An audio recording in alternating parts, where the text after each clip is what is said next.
The security cameras at Mercy General Hospital were supposed to protect patients. Instead, on a rainy Tuesday in November, they recorded a crime so vile it shook the entire city of Seattle. A pregnant woman, confined to bed rest, helpless against a woman in a designer trench coat wielding a leather belt. But the attacker, Jade Vance, made one fatal calculation. She forgot that her victim, Alani, had a father. And Amber Donovan doesn't call the police. He is the punishment. What happens when a retired underworld enforcer finds out his daughter was brutalized? You're about to witness the unthinkable. The rain in Seattle didn't just fall.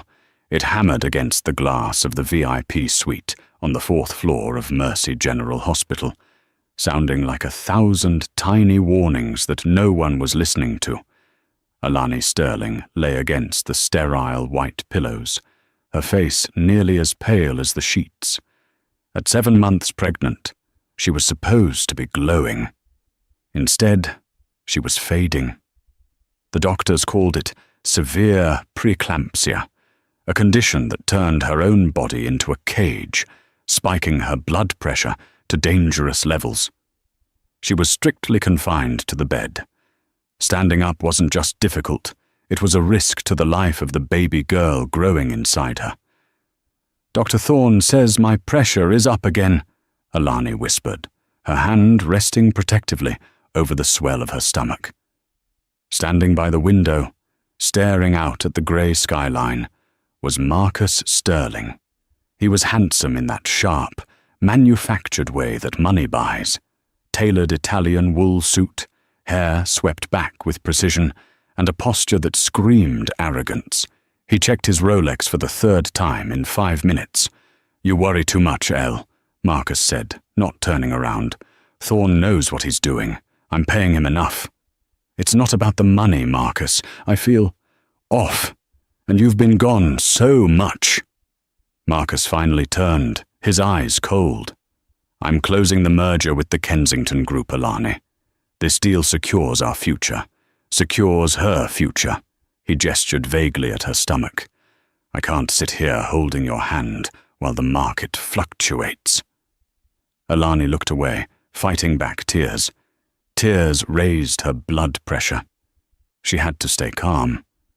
But it was hard to stay calm when your husband, the man who promised to protect you, looked at you like you were an inconvenient piece of furniture. 2 years ago, when Alani married Marcus, she thought she had found a savior. She was the daughter of Amber Donovan, a man with a heavy, shadowed past in Boston's union scene, a man who solved problems with his fists so his daughter wouldn't have to. She had moved to the West Coast to escape that life, to find something legitimate and clean. Marcus was a tech investor. He was clean, or so she thought. "I have to go," Marcus said, grabbing his briefcase. "Late dinner meeting with the investors. I won't be back tonight." "Marcus, please, just stay for an hour. I'm scared." "Don't be dramatic, Alani. You have a nurse button. Use it." He didn't kiss her. He didn't touch her stomach. He just walked out the heavy oak door of the suite, leaving a lingering scent of expensive cologne and cold indifference. Alani closed her eyes, listening to the rain. She reached for her phone on the bedside table to call the one person who never made her feel like a burden, her father, Amber.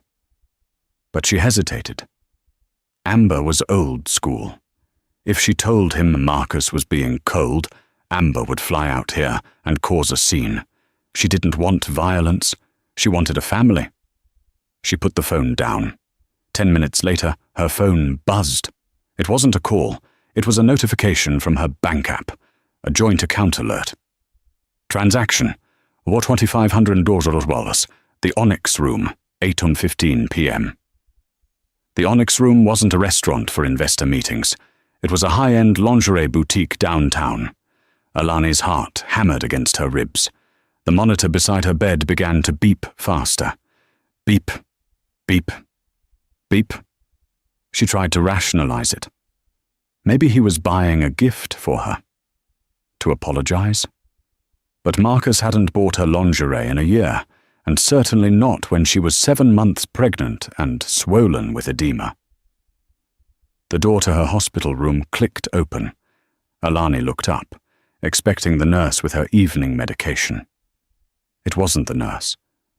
Standing in the doorway was a woman Alani had never met, but instantly recognized from the instinctive pit in her stomach.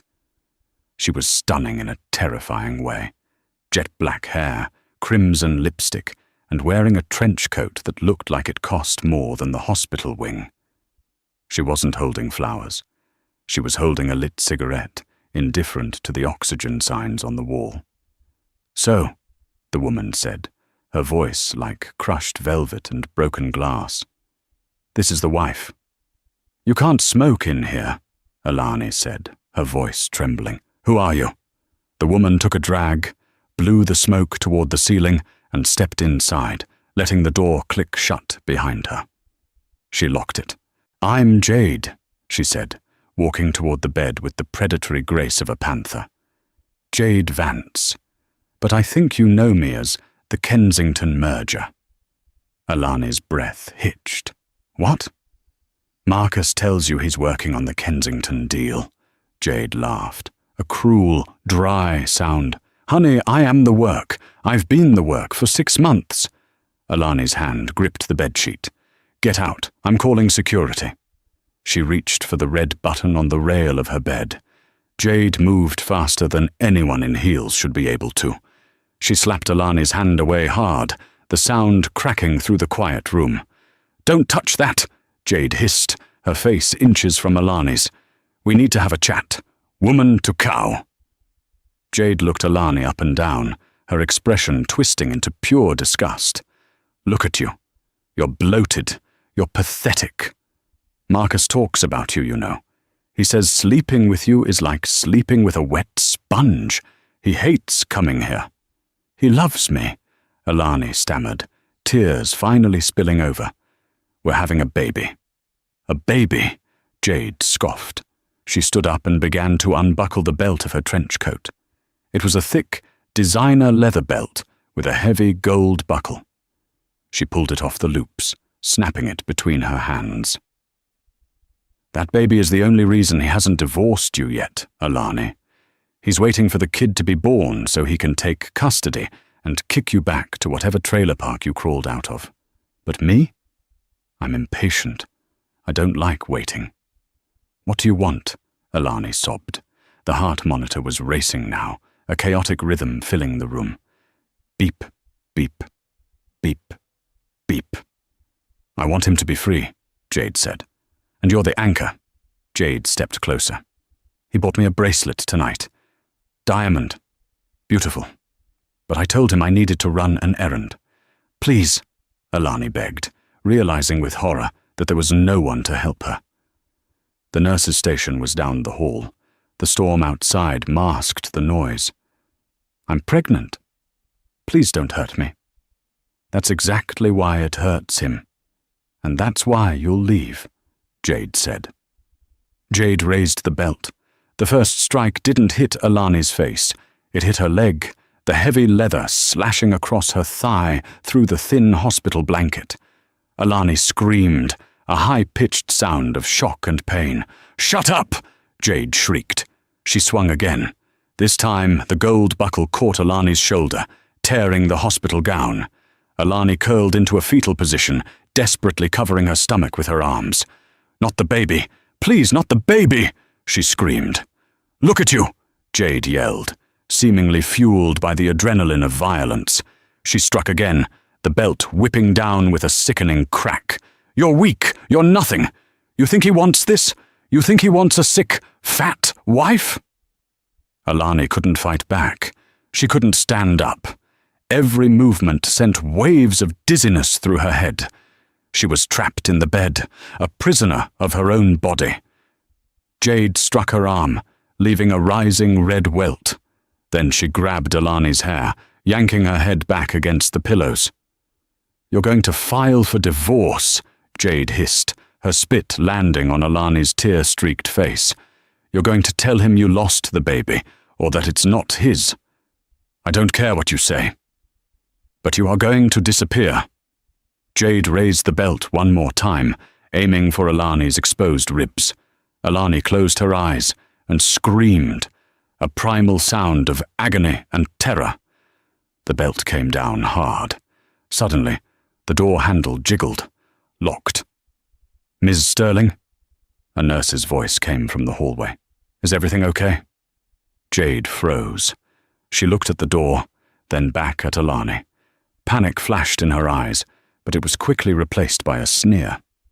She leaned down, whispering into Alani's ear. "You tell them you fell. You tell them you had a nightmare. If you mention my name, if you tell Marcus I was here, I know where your mother lives in Boston. I know about your sister in Portland. I will burn your life down." Jade grabbed her purse, shoved the belt back through her coat loops and went to the window. It was a 4th-story suite, but there was a fire escape landing just outside the ledge. She unlatched the window, letting the wind and rain howl into the room. "Remember, Alani, you fell." Jade climbed out into the storm just as the nurse used a master key to override the lock. The door swung open. The nurse, a young woman named Sarah, gasped. The room was a wreck. The window was open, rain soaking the floor, and Alani was curled in a ball, her gown torn, welts rising on her skin, sobbing uncontrollably as she clutched her belly. "Oh my God!" Sarah yelled, rushing to the bedside. "Code Purple, I need help in 404. We need security." Alani couldn't speak. She could only shake. The pain was physical, yes, but the psychological terror was worse. She knew Marcus wouldn't believe her. He would take Jade's side. He would say Alani was hallucinating from the medication. She was alone. Sarah grabbed Alani's hand. "Who did this? Alani, who did this?" Alani looked at the open window, then at the nurse. She thought of the threat against her family. She stayed silent. But as the doctors rushed in to check the fetal heartbeat, Alani made a decision. She wouldn't call the police. The police needed evidence, and Jade was rich, and Marcus was powerful. They would bury this. She needed an equalizer. As the doctors sedated her to stop the contractions triggered by the stress, Alani whispered one name. "Amber." "Who?" the doctor asked, checking her pupil response. "Call Amber Donovan." 3,000 miles away, in a dimly lit social club in South Boston called the Rusty Anchor, the air smelled of stale beer and old secrets. It was a place where men went to be forgotten, or to remember things they shouldn't. Amber Donovan sat at a corner booth, nursing a black coffee. At 62, he didn't look like a monster. He looked like a grandfather. He wore a grey newsboy cap, a thick wool sweater, and his hands, calloused and scarred, rested quietly on the table. But the men in the room gave him a wide berth. They knew who he was. They knew that in the 1980s and 90s, Amber was the man the mob called when they needed a problem to simply cease existing. They called him the Eraser. He had retired 15 years ago for one reason: Alani. He wanted her to have a life where blood was something you saw only when you scraped your knee, not something you washed off your hands in the kitchen sink. His phone buzzed on the table. It was an unknown number with a Seattle area code. Amber didn't like unknown numbers. He picked it up. "Donovan." "Mr. Donovan?" The voice was shaking. Female, young. "My name is Sarah. I'm a nurse at Mercy General in Seattle. Alani asked me to call you." Amber's spine stiffened. The air in the booth seemed to drop 10 degrees.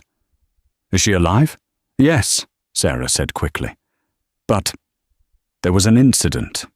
She's in the high-risk unit." "She's hurt, Mr. Donovan. Badly.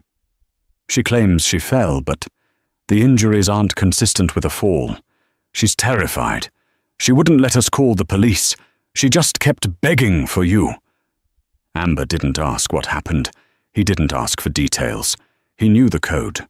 Don't call the police. Call Dad. That meant the threat was personal. That meant the law couldn't fix it. "I'm coming," Amber said. "Don't let anyone in that room except medical staff. Not her husband. Not anyone. Do you understand me?" I can try, but her husband, Marcus, I don't care who he is," Amber interrupted, his voice a low rumble that made the hair on Sarah's arms stand up 3,000 miles away. "If he tries to enter, you tell him her father is on a plane, and he's bringing the old days with him." Amber hung up. He stood, dropping a $20 bill on the table. He walked out of the bar, into the Boston chill. He didn't go home to pack clothes. He went to a small storage unit on the outskirts of the city. Inside, he bypassed the boxes of old tax returns and went to a floor safe in the corner. He dialed the combination. Inside lay a stack of cash, $50,000, and a leather tool roll. He didn't take a gun. Guns were loud. Guns made headlines. Amber preferred tools that encouraged conversation. He took the cash, the tool roll, and a burner phone. 6 hours later, Amber Donovan walked into Mercy General Hospital. He looked like a tired old man from coach class, carrying a duffel bag, but his eyes were scanning everything. The security cameras, the exits, the shift rotation of the guards. When he reached the 4th floor, he found Nurse Sarah at the station. She looked exhausted. "Mr. Donovan?" she asked. Amber nodded. "Where is she?" Sarah led him to room 404. "She's sedated, but waking up. Marcus, her husband, hasn't been here. He called once to say he was busy with a merger closing." Amber's jaw tightened. "Good. Keep him away." Amber entered the room. The lights were dimmed. The sound of the fetal heart monitor was a steady, rhythmic gallop, the only sign of hope in the room. Amber approached the bed. When he saw his daughter, his heart broke, but his face turned into stone. Alani's face was swollen on one side. A dark purple bruise was blossoming on her cheekbone. Her lip was split. But when he gently pulled back the blanket, his rage nearly blinded him. Thick red welts crisscrossed her arms and thighs. The distinct shape of a belt buckle was imprinted on her shoulder. This was a beating, a systematic, hateful beating. Alani stirred. Her eyes fluttered open, groggy and swollen. When she saw the silhouette of the man standing over her, she flinched, letting out a small whimper of fear. "It's me, Elle," Amber whispered, his voice softer than it had been in years. "It's Dad." Alani blinked, focusing. When she realized it was him, the dam broke. She didn't scream, she just wept, a silent, heaving sobbing that shook the bed. Amber sat on the edge of the bed and pulled her into his arms, careful of her injuries. He held her while she cried, rocking her like she was 5 years old again. "I'm here," he said. "I'm here." "She said she'd kill you," Alani whispered into his chest. "She said she'd burn everything down." Amber pulled back, looking into her eyes. "Who, Alani? I need a name." "Jade," Alani choked out. "Jade Vance, Marcus's mistress." Amber memorized the name. "Jade Vance." "And Marcus?" Amber asked. "Did he do this?" "No," Alani said. "But he knows she's unstable. He left me here, Dad. He left me." Amber nodded slowly. He kissed her forehead. "Rest now, Elle. Focus on the baby. The world outside this room, that's my department now." Amber stood up. He walked to the window, the same window Jade had escaped from. He looked at the latch. He looked at the floor. He saw a faint, muddy footprint on the linoleum that the cleaners had missed. He took a picture of it with his phone. Then, Amber Donovan walked out of the hospital room. He didn't look like a father anymore. He looked like a hunter who had just caught the scent of blood. Seattle was a city of tech money and glass towers, a world away from the gritty docks of Boston. Amber felt out of place, but that was an advantage. No one looked at the old man in the wool sweater. They looked right through him. Amber spent the afternoon doing what he did best, gathering intelligence. He didn't need the internet. He needed leverage. He started at the parking garage of the hospital. He slipped $100 to the parking attendant. "Tuesday night," Amber said, showing a picture of the generic type of car a mistress might drive. Flashy, expensive. "Did you see a woman? Tall, dark hair, trench coat, left in a hurry?" The attendant, eyeing the cash, nodded. "Yeah, red Porsche. She nearly ran over the gate arm. I remember the plate because it was a custom vanity plate. Vance." Simple, arrogant. Next, Amber went to the registry of deeds, public records. Jade Vance, 4200 Highland Drive, a penthouse overlooking the Sound. But Amber didn't go to her house. Not yet. The psychological game had to come first. He needed to know the dynamic between the husband and the mistress. He checked Marcus Sterling's social media, or rather, the company's public feed. Sterling Tech merger celebration. Tonight. 8 p.m., the height of luxury at Le Sommet. Le Sommet was the most expensive restaurant in the city. At 8:15 p.m., Amber walked into Le Sommet. He wasn't wearing a suit.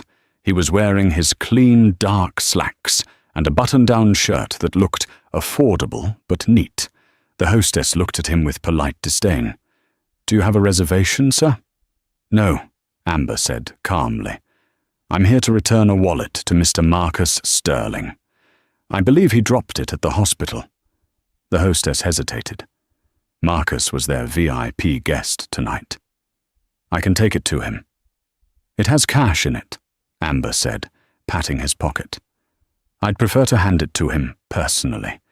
It'll only take a moment. I'm an old family friend." Something about Amber's eyes, flat, unblinking, made the hostess decide not to argue. She pointed toward the private dining area in the back. Amber walked through the restaurant, the clinking of silverware, the soft jazz, the laughter of the wealthy. It all sounded like noise to him. He found the table. It was a celebration, all right. Marcus Sterling sat at the head of the table, holding a glass of champagne. He was laughing, and sitting right next to him, wearing a backless black dress that showed off her toned arms, was Jade Vance. She was touching his arm, whispering something that made him smile. The man whose wife was lying in a hospital bed, beaten and traumatized, was toasting the woman who held the belt. Amber didn't yell. He didn't flip the table. He walked up behind Marcus and placed a heavy hand on his shoulder. Marcus turned, annoyed.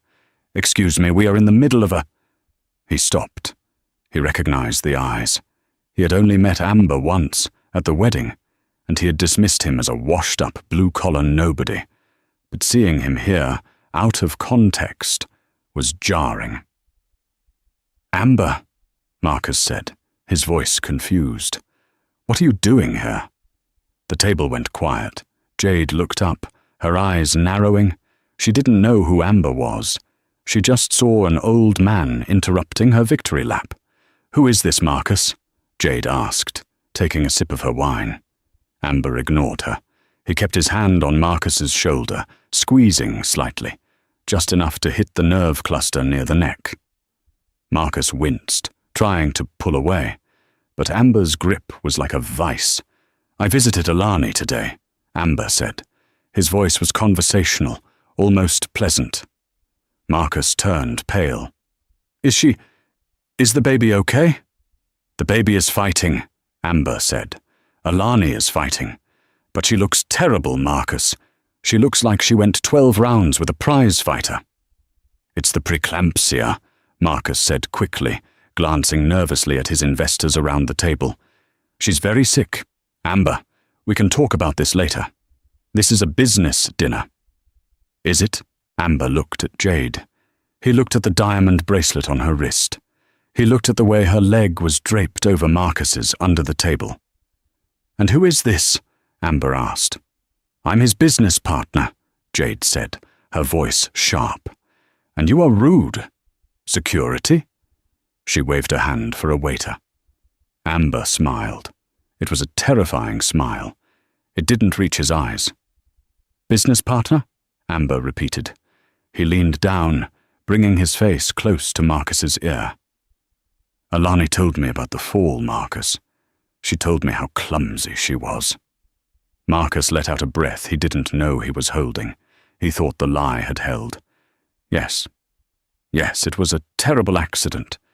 She fainted. Amber released Marcus's shoulder. He patted him on the back, hard. "Accidents happen," Amber said, loud enough for the whole table to hear. "The world is a dangerous place. Stairs, windows, belts." Jade froze. Her wine glass paused halfway to her lips. She stared at Amber. The mention of the belt was specific. It was a message. Amber locked eyes with Jade. For 10 seconds, nobody moved. Amber let her see the darkness in him. He let her see the man who used to make people disappear in the Boston harbor. "I just wanted to say hello," Amber said, "and to tell you that I'm staying in town until the baby is born. I'll be taking care of Alani's security personally from now on." Amber reached into his pocket. He didn't pull out a wallet. He pulled out a single, long roofing nail. It was rusty. He set it gently on the white tablecloth next to Jade's plate. "I found this near your car," Amber lied smoothly. "You should be careful where you drive, Miss Vance. You never know what's waiting in the road." He turned and walked away. The table was silent. "What the hell was that?" one of the investors asked. Marcus was shaking. He knew Amber was threatening them, but he didn't know how much he knew. Jade, however, was furious. She stared at the rusty nail on the pristine tablecloth. She wasn't scared. She was insulted. She was the daughter of a senator, a wealthy socialite. Who was this old mechanic to threaten her? "Excuse me," Jade said, standing up. "I need to use the powder room." She grabbed her purse and followed Amber out. She caught him in the lobby of the restaurant. "Hey!" she shouted. "Old man!" Amber stopped and turned. They were alone in the marble hallway near the coat check. "You think you can walk in here and intimidate me?" Jade hissed, stepping into his personal space. "I know who you are, Alani's trashy father. Let me tell you something. Marcus is done with her. She's a vessel for his heir, and that's it. Once that brat is born, she's out." Amber looked at her with a calm curiosity, like a scientist studying a virus. "You beat a pregnant woman with a belt, Jade." "She needed to be taught a lesson," Jade spat, her arrogance overriding her survival instinct. "She wouldn't let go. I made her let go. And if you get in my way, I'll have you arrested for harassment. Do you know who my family is?" Amber took a step closer. He towered over her. "I don't care who your family is," Amber whispered. "But you should call them. Tell them you love them." "Is that a threat?" "No," Amber said. "It's advice. Because from this moment on, Jade, you are not living a life anymore. You are living on borrowed time." Amber turned to the exit. "Walk away!" Jade screamed after him. "Go back to your nursing home." Amber walked out into the Seattle rain. He took a deep breath. He had confirmed it. She had no remorse. She was a sadist, and Marcus was a coward who let it happen. The investigation was over. The punishment phase was about to begin. Amber took out his burner phone and dialed a number from his past. A man who now ran a salvage yard in Tacoma. "Mickey," Amber said when the line picked up.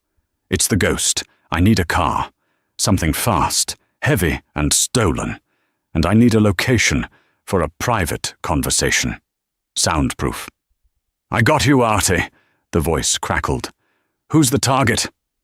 "2 of them," Amber said, watching through the restaurant window as Jade returned to the table, laughing, tossing the rusty nail into an ashtray. "I'm going to teach them the difference between pain and suffering." 3 days later, the rain had stopped, leaving Seattle under a blanket of suffocating grey fog. Amber had been busy. He hadn't been back to the hospital, communicating with Nurse Sarah only via text to ensure Alani remained safe and isolated. "Visitor restrictions strict," he had ordered. "Tell Marcus the doctors suspect a viral infection. No visitors allowed, not even him." It was a stall tactic, and it worked. Marcus, relieved to not have to face the guilt of seeing his battered wife, stayed away, burying himself in work, which mostly meant long lunches with Jade. Amber sat in the stolen sedan, a heavy, nondescript Lincoln Town car with mismatched plates, parked down the street from Jade's penthouse. He watched her pattern. 10 m, gym. 12:09 p.m, lunch at the pier. 2:30 p.m, spa. She lived a life of leisure, funded by family money and Marcus's corporate theft. Today, however, the routine changed. At 7:00 p.m, Marcus pulled up to the building in his silver Audi. He went up. An hour later, they both came out, dressed for a gala. They got into Marcus's car. Amber followed. They drove north, out of the city, toward a private estate in the hills where the Tech Innovators Charity Ball was being held. The road was winding, flanked by dense pine forests and steep drop-offs. No street lights, just the cat eyes on the road, reflecting their headlights. Amber knew this road. He had scouted it yesterday. About 5 miles from the estate, there was a blind curve known for accidents. Amber accelerated. The Lincoln's V8 engine roared to life. He wasn't going to ram them off the cliff. That was messy, and he didn't want them dead. Not yet. He pulled up alongside the Audi on a straight stretch. Marcus looked over, confused by the aggressive driving of the old sedan. Amber rolled down his window. He was wearing a ski mask. He pointed a finger at Marcus, a gun shape, and then swerved hard towards them. Marcus panicked. He jerked the wheel to the right. The Audi's tires lost traction on the damp asphalt. The car spun, skidding sideways across the gravel shoulder and slamming nose first into a drainage ditch. Airbags deployed with a dusty poof. Steam hissed from the radiator. Amber pulled the Lincoln over 50 yards ahead, blocking the road. He killed the engine. The silence of the forest returned, broken only by the hissing of the Audi. He walked back toward the wreck, carrying a tire iron. He reached the driver's side. Marcus was groaning, blood trickling from his nose. Jade was screaming in the passenger seat, clutching her chest. "My dress! You ruined my dress!" she shrieked, seemingly more concerned with silk than safety. Amber smashed the driver's side window with one efficient swing of the iron. Glass shattered over Marcus. "Get out!" Amber commanded, his voice muffled by the mask. Marcus scrambled out, hands up. "Take the wallet, take the watch, just don't shoot!" Amber grabbed Marcus by the collar of his tuxedo and threw him onto the muddy ground. "Get her out!" Amber pointed at Jade. Marcus hesitated. Amber swung the tire iron, stopping an inch from Marcus's knee. Marcus yelped and scrambled to open the passenger door. He dragged a hysterical Jade out of the car. "Who are you?" Jade screamed. "Do you know who we are?" Amber ripped the mask off. The moonlight hit his face. The cold, hard lines of a father who had seen his daughter's bruises. Marcus gasped. "Amber!" Jade went silent. Her eyes widened in recognition. The old man from the restaurant. "I told you," Amber said calmly. "The road is a dangerous place." "You're crazy," Marcus stammered, backing away. "This is assault, kidnapping. I'll have you buried." "You tried to bury my daughter," Amber said, stepping forward. You let this woman treat her like a punching bag because you were too weak to end a marriage like a man." "It wasn't like that," Marcus pleaded. "I didn't know she was going to hurt her. I wasn't there." "Ignorance is not an alibi," Amber growled. He looked at Jade. She was trembling now, the cold reality setting in. This wasn't a socialite squabble. This was street justice. "And you," Amber said to Jade. "You like belts." Amber reached into the deep pocket of his coat. He pulled out the belt. The belt! He had retrieved it from the hospital room floor where Jade had dropped it in her haste, hidden under the bed. It still had the faint, dark stain of Alani's blood on the leather. Jade let out a strangled sob. "No! Please!" Amber tossed the belt onto the muddy ground between them. "Pick it up!" Amber ordered Marcus. "What?" Marcus stared at the belt. "Pick it up!" Amber raised the tire iron. Marcus scrambled to grab the belt. His hands were shaking so hard the heavy gold buckle rattled. "She beat your wife with that," Amber said, his voice dropping to a terrifying whisper. "She beat your unborn child with that, while you were buying her diamond bracelets." Amber pointed at a large oak tree a few feet away. "Tie her to the tree." "No!" Jade screamed, trying to run. Amber didn't run. He just swung the tire iron into the back of Marcus's legs, not to break, but to drop him. Marcus collapsed. "If she runs," Amber said to Marcus, "I break your kneecaps, both of them. You'll never walk into a boardroom again."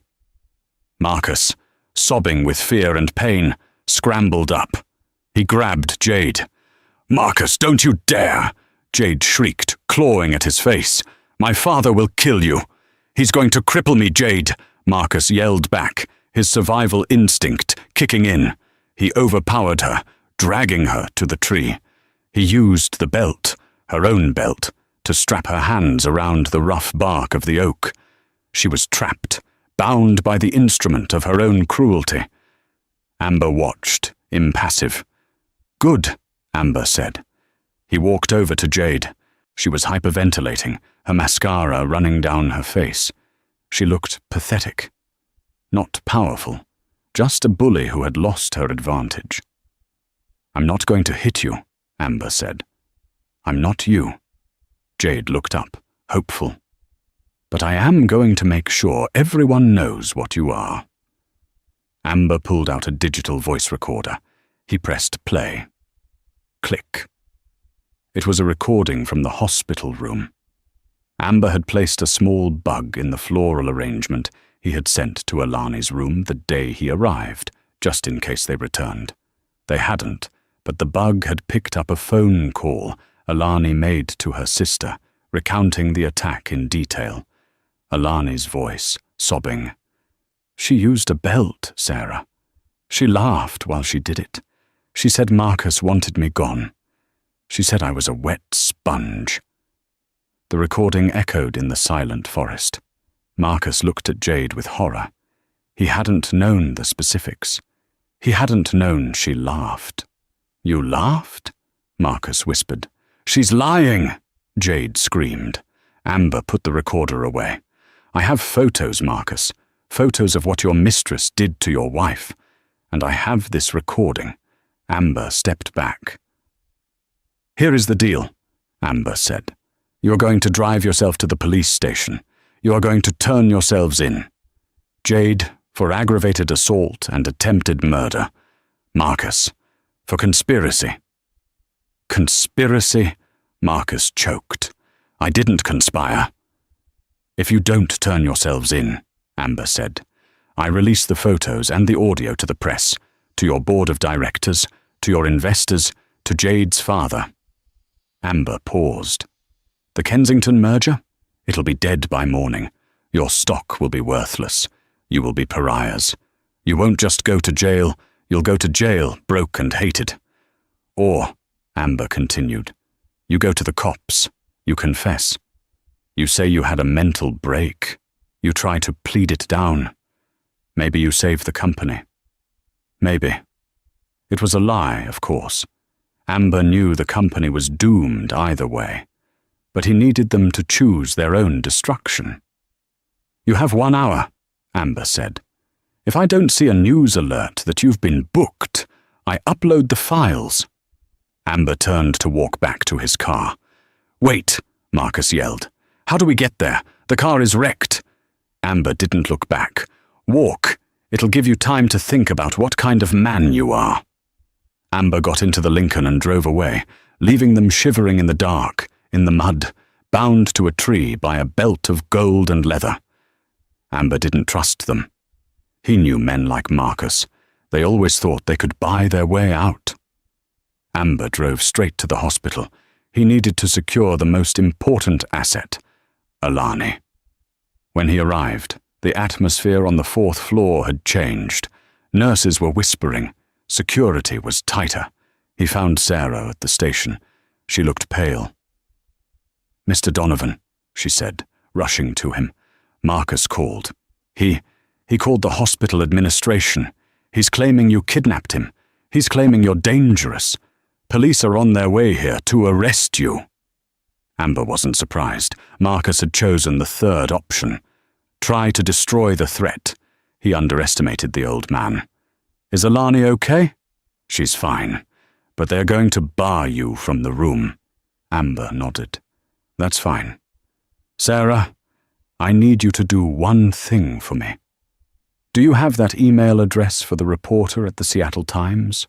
The one who covers healthcare scandals?" Sarah's eyes widened. "Yes.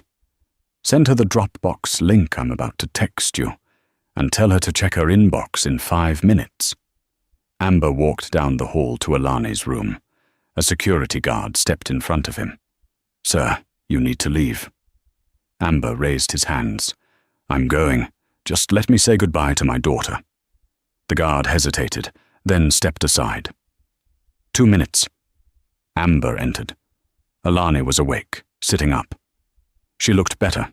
The swelling had gone down slightly. "Dad?" she asked. "What's happening?" "It's over, Elle," Amber said, taking her hand. Marcus made his choice. He tried to fight dirty. "What did you do?" "I gave him a chance to be a human being. He declined." Amber kissed her hand. "I might have to go away for a little while. The police will want to ask me questions about a traffic accident." "Dad, no, don't worry. I'm a ghost, remember. But you are going to be free. I promise." Amber left the room just as 2 police officers stepped off the elevator. "Amber Donovan," one officer shouted. "Stop right there." Amber stopped. He smiled. He held out his hands. "I'm unarmed, officers. Just an old man visiting his sick daughter." As they handcuffed him, Amber's phone buzzed in his pocket. It was a news alert. "Breaking news. Shocking abuse. Allegations rock Sterling Tech. Leaked audio and photos reveal brutal assault of CEO's pregnant wife by prominent socialite Jade Vance. Sources say Marcus Sterling attempted to cover up the crime." Amber chuckled as they led him away. The upload in 1 hour threat was a bluff. He had set a dead man's switch. If he didn't cancel it, the files went public automatically. By the time Marcus and Jade managed to flag down a passing truck and get back to the city, their world had already burned to the ground. Jade's father, the senator, issued a statement disowning her actions before she even reached the precinct. The Sterling Tech board called an emergency meeting to oust Marcus. But the real drama happened in the interrogation room. The precinct house was chaotic, a fluorescent-lit theater for the swift collapse of status and privilege. The news alerts were flying so fast they sounded like a swarm of angry wasps on the detectives' phones. Marcus Sterling sat in interrogation room B, shivering less from the cold air conditioning and more from the sheer, sudden poverty of control. Across the hall, in room C, Jade Vance had completely disintegrated. The moment she realized Marcus wasn't going to save her, that he was already throwing her under the proverbial bus, claiming she was a manic stalker, Her socialite composure evaporated, leaving behind a terrified, petulant child. "He told me to do it!" Jade shrieked, slamming her small, manicured fists on the metal table. Her hair, once perfectly coiffed for the gala, was matted with mud and sweat. "He kept telling me that Alani was stalling, that she was going to ruin his career if she didn't get rid of the baby and sign the divorce papers. He said he couldn't touch her because of the cameras, so I had to do the dirty work." Detective Ramirez, a woman who had seen the worst of Seattle's corporate depravity, leaned back in her chair, watching Jade's tantrum with weary detachment. "So Mr. Sterling told you to commit aggravated assault on his pregnant wife? He commissioned it. He said it was necessary due diligence. He drove me there. He paid for the belt," Jade wailed, her narrative flipping entirely from denial to full-blown self-preservation through maximum incrimination. He was so desperate for the Kensington merger capital, he was going to lose everything. He said if the baby died, the prenuptial agreement was null and void, and he could keep the trust. Ramirez made a note. Motive: financial, coupled with attempted prenatal homicide. The case just got upgraded. Meanwhile, Marcus was spinning a frantic, self-serving web that was already catching him by the throat. "I am the victim here, detective," Marcus insisted, his voice cracking with indignant fear. "This is clearly a hostile takeover, orchestrated by Amber Donovan. He is a known Boston mobster. I was trying to keep the peace. He's using my sick wife and my mistress's unstable tendencies to steal my company. Kidnapping. That's what this is. He attacked us on the road." Detective Smith, a younger, more cynical man, placed a printed photo on the table. It was a close-up of Alani's lacerated shoulder, the distinct pattern of the belt buckle clearly visible. "Mr. Sterling," Smith said slowly, "this assault happened before your alleged kidnapping. You went to dinner with the perpetrator, knowing your wife was in ICU. You didn't report the crime. You covered it up. And we have Miss Vance's statement, currently naming you as the mastermind." "She's lying! She's mentally ill!" Marcus shouted, lunging forward. Smith didn't flinch. "We also have records of a joint account transaction, $4,500 at the Onyx Room, a high-end lingerie boutique. The purchase was made minutes before Ms. Vance arrived at the hospital. A transaction for a specific, thick leather belt with a large gold buckle, matching the markings on Ms. Sterling's body." The air went out of Marcus. He stared at the receipt, a mundane piece of paper that had just sealed his ruin. He hadn't realized the store kept such detailed transaction logs. He thought he had just bought an expensive accessory.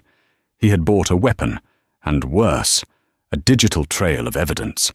He had purchased the instrument of his downfall using his own money. "I want my lawyer," Marcus whispered, burying his face in his hands. "Your lawyer resigned an hour ago, Mr. Sterling." Smith repeated the harsh truth Amber had predicted. Sterling Tech stock tanked 60% this morning when the story broke wide. Your firm's assets are frozen pending the fraud and embezzlement investigation, which, by the way, was opened anonymously 6 months ago. We have a public defender waiting for you. Marcus finally understood the depth of the disaster. Amber hadn't just punched him in the face. He had dismantled his entire life, piece by digital piece. The public defender meant bankruptcy. The embezzlement probe meant jail time long before the assault charges even reached trial.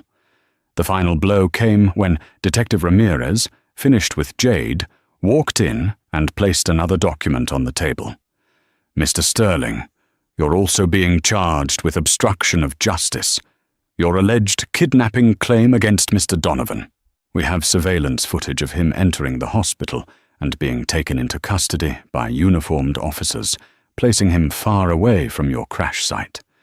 The fact that you drove yourself to the police station after the kidnapping makes your story less than credible." Amber's trap had closed perfectly. He hadn't had to use excessive force. He only had to apply enough pressure to make his targets destroy themselves. Marcus and Jade, in their frantic effort to escape the legal threat, had only tightened the knot. 3 days later, a new dawn. The Seattle fog finally lifted, revealing a crystalline winter sky. The city looked clean, scrubbed of its shadows. In room 404 at Mercy General, the atmosphere was a world away from the violence that had marred it. Alani was propped up in bed, looking weak but radiating a calm, profound strength. She was holding a small bundle wrapped in a pristine white blanket. Her preeclampsia was under control, and the trauma had finally subsided enough for her to give birth to her daughter. "She's tiny, Elle." Dr. Thorne smiled, checking the baby's vitals. "But she's strong. Fighter's heart. Just like her mother." Alani looked down at the infant's perfect wrinkled face. She had named her Hope. The door opened. Amber Donovan walked in. He looked tired but carried himself with the quiet satisfaction of a man whose conscience, surprisingly, was clear. His disorderly conduct charge was gone. His high-powered East Coast lawyer had painted him as a traumatized, overzealous father, a narrative the public widely accepted. "Hey, Grandpa." Alani smiled, her voice thick with emotion. Amber approached the bed and stopped. He looked at the baby for a long time. He hadn't just saved his daughter, he had secured this future.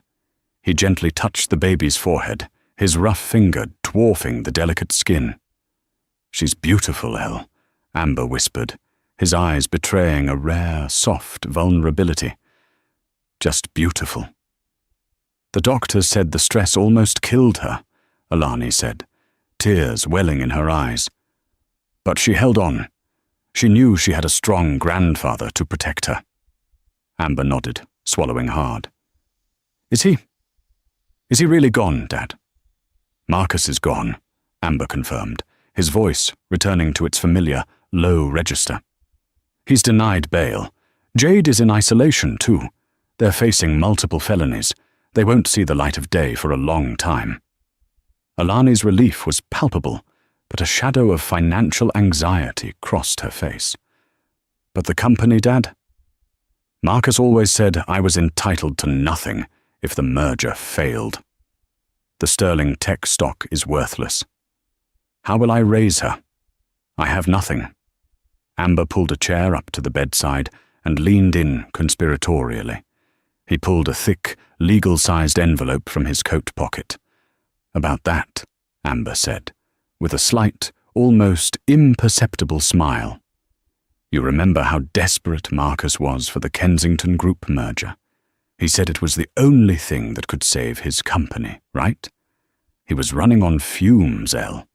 Embezzlement, hidden debts, terrible management." Alani nodded, confused. "Well," Amber continued, "when you first mentioned this Kensington Group 6 months ago, I made some calls. I have friends in investment banking, the kind of friends who don't ask questions about the source of the capital. I had them set up a holding company, and quietly, over the last half year, that holding company bought up the majority of the Kensington Group's outstanding debt." He paused for dramatic effect, letting the weight of the realization sink in. Marcus was negotiating with a firm owned, indirectly, by me. He was desperate to sell Sterling Tech to me, believing he was selling it to a nameless, faceless equity firm. He was too arrogant to do the thorough due diligence and find the true beneficial owner. Amber handed her the envelope. Alani pulled out the documents. They were legal deeds of sale and ownership transfer. The buyer of record for Kensington Group was listed as the Hope Sterling Trust. Alani stared at the name, then at her baby, then back at her father. You bought the company he was trying to merge with?" "I didn't just buy the company," Amber said, his eyes glittering with triumph. "I bought the leverage, When the news of the assault broke, my investment team, operating as Kensington, activated the moral turpitude clause in the merger agreement. It stipulated that if the CEO, Marcus Sterling, was charged with a major felony related to the company's integrity or moral standing, Kensington could seize 100% of Sterling Tech's assets for a fraction of the market price. He tapped the document. Marcus signed that clause last week. He signed his life away, and he never saw the clause coming because he was too busy trying to ruin yours. Amber leaned back, his work complete.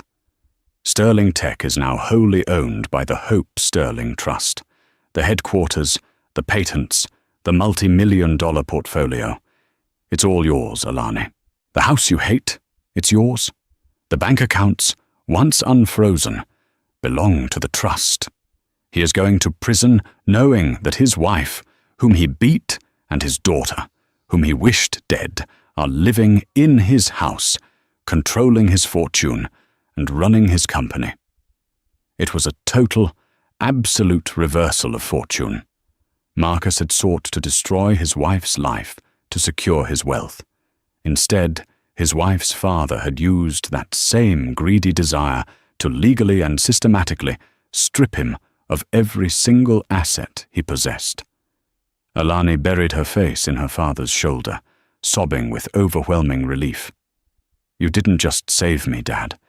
You gave us a future. That's what fathers do, Amber said simply, stroking her hair. You wanted to escape the darkness, Alani. I made sure that when you came out into the sunlight and you owned the field. Amber stood up and walked to the window, watching the city sparkle under the rare Seattle sun. Marcus always wanted to be an emperor, Amber said, the sound of his voice cold and final. He forgot one thing. An emperor of a collapsed kingdom is still an emperor of nothing. And he forgot the first rule of power. Never underestimate the quiet guy in the corner who doesn't need a spotlight to see in the dark. He turned back to his daughter, now a single mother, now a CEO. Now, Amber said, pulling his cap down over his eyes. Who's hungry? I know a place that makes a hell of a coffee and a Danish. I think a new CEO deserves breakfast. Alani laughed, a genuine, joyful sound that hadn't been heard in that room in weeks. It was the sound of a woman who was not only free, but immensely powerful. The nightmare was over. Amber Donovan, the ghost from Boston, had done the unthinkable. He had delivered justice, not just through punishment, but through absolute surgical restoration. He hadn't sought revenge. He had merely corrected the balance sheet of life. And that, ladies and gentlemen, is how the hunter became the prey. Marcus Sterling and Jade Vance thought they were untouchable, protected by wealth and arrogance. They thought Alani was just a wet sponge to be discarded. But they forgot one crucial variable: Amber Donovan. In the end, Marcus received 15 years for conspiracy and embezzlement. Jade Vance was sentenced to 8 years for aggravated assault. And Alani? She renamed the company Donovan Solutions and focuses on security tech for hospitals. If you enjoyed this story of twisted justice, please smash that like button. It really helps the channel. Don't forget to subscribe and hit the bell icon so you never miss a story. And share this video with a friend who loves a good revenge thriller. Thanks for watching, and stay safe out there. You never know who's watching.